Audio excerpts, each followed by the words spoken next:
are you doing? Great. Woo! Very hot. Okay. Hi, everyone. Okay.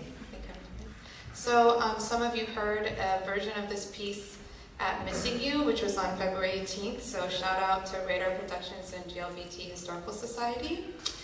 So for those of you that didn't hear it, it's all you. Memory was mine before it was a queer memory, before I had words for myself, before I was queer. The mission made me on the weekends, after school, summer, and winter breaks, Mott's Summer School at Mission Cultural Center, Balmy Alley, Reseda Valley Community Center, 24th Street, community organizing with my dad. The mission was mine.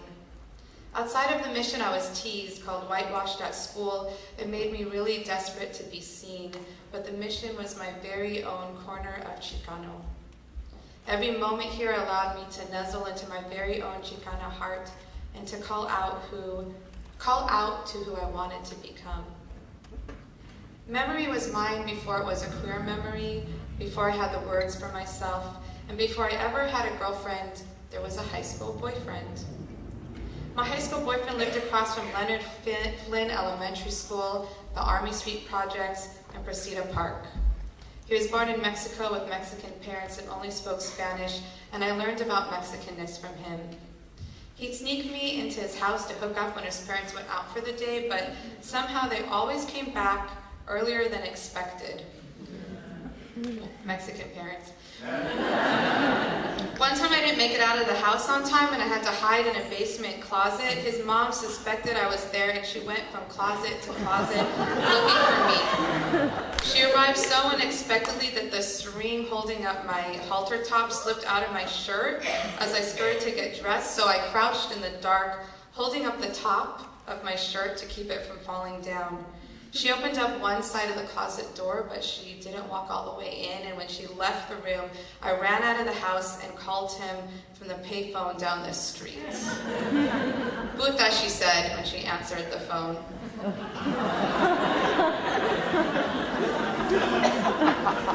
He called me Shorty and tagged Choa after my OAs around the city for me. Mission Street, Forest Hill Station, West Portal, Stonestown, the 14, the 49, the 17, Choa got around. He was hairnets and Dickey and Foucault and SAT words. Iconoclastic was his favorite. He listened to Wu-Tang and Morrissey and Jeff Buckley.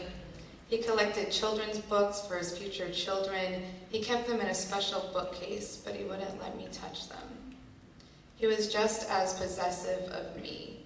You're mine, he'd always say. And he always wanted sex. And we tagged the city with the places I'd put out.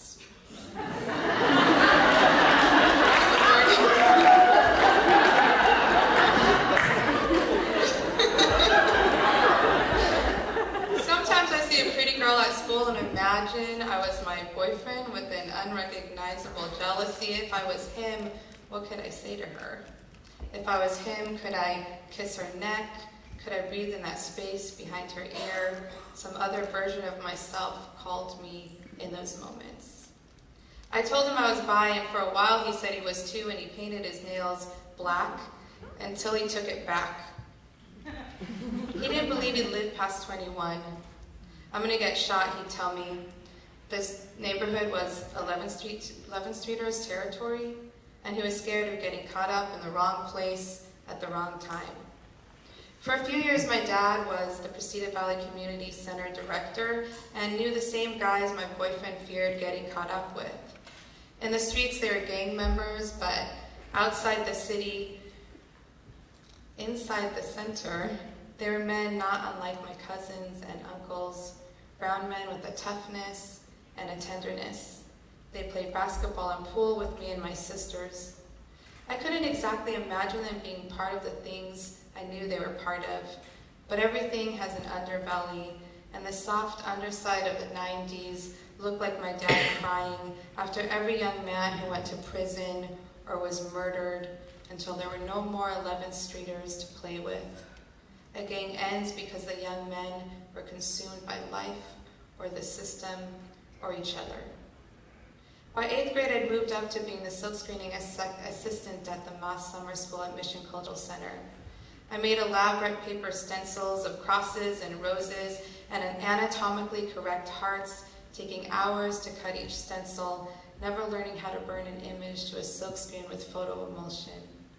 I liked the delicacy of the paper stencils, how they tore when wet with color, and the hours it kept me in the studio with the other students and with Michael Roman listening to his stories. I always imagined what I'd be like when I was older. I wondered if I'd lose my shyness and talk more, if I'd find love, and when. When we painted the mural on the side of the liquor store across from the street from Mission Cultural Center, we spent most of the day out in the heat. I helped the younger children paint tulips where the wall met concrete. I preferred to paint my own bulbs and stems and leaves, too scared to be on the scaffold. When we painted the mural on Treat Street, we had a message: don't drink and drive. The cartoon animals and vibrant blue sky of the mural made the accident it depicted less jarring. Sometimes my sisters and I roamed the streets with the other Moss Summer School girls. We bought paletas next door and now and laters from the corner store. I always remember one talkative girl with the energy of a butterfly I couldn't help but follow. She looked more like a rat than a monarch, and I loved her. She lived in the Mission Apartments, and she showed me the Skechers store when it opened.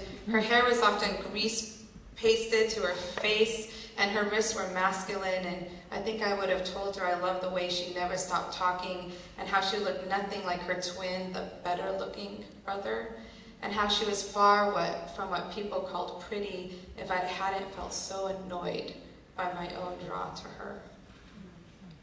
But again, this was before I had words for myself, before I was queer, before I showed my first serious girlfriend my home, and when I did, I showed her the mission.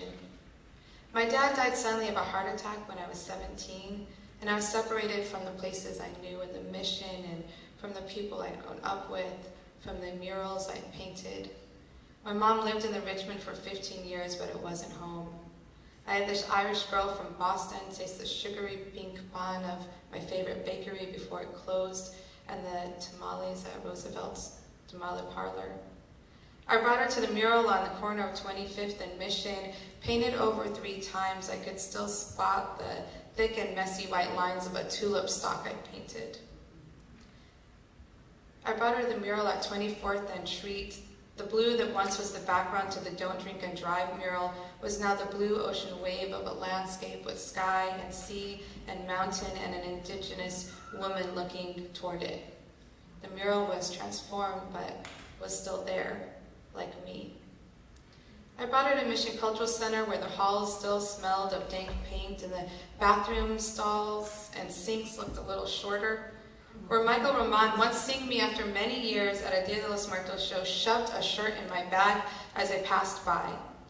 Later in a voicemail 2 months before he passed, he said, "Do it now, do it, enjoy your love. Love is a gift from God, Goddess, those killer whales, the trees we sat beneath today." When I finally moved into the Mission, she and I spent weekend mornings eating chilaquiles and gorditas at La Palma and walking around for hours, taking in the streets, taking in the past, building a now. When you love something or someone, it's like your heart is walking around outside your body. Sometimes you have to call it in. When it's undergone huge changes, like the Mission, it starts to look unfamiliar, a quiet devastation. Your heart becomes something you don't recognize, but you remember. "I'm missing you," you say, and call it back to yourself. I finally lived in the Mission. I finally got the girl. In the end, I couldn't keep her, but I got her. And in all of this, I got myself, the one I called out for, a queer Xicana, not from, but formed by the Mission, not from, but of the Mission, not from, but of herself. Every sweet memory, every loss giving voice to the other part of life beneath it all, the emerging of self, the current that never ends, that pulls from one place and from oneself to the next.